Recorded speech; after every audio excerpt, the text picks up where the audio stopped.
We have developed a number of machineries. We have been able to develop a stirrer that is used for mixing detergents that are also used for making soap. We have deployed the stirrer to a women group called Hazinawaja.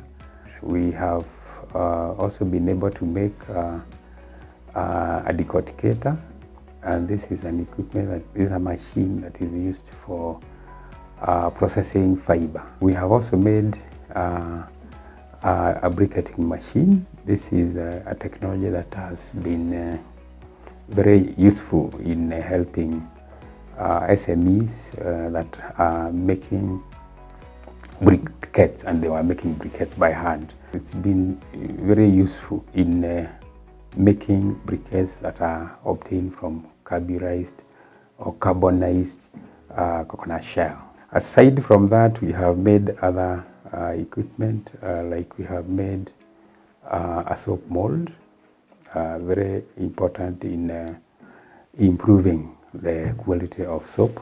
We also made a dehusker, a very important tool, very critical at the beginning of coconut processing.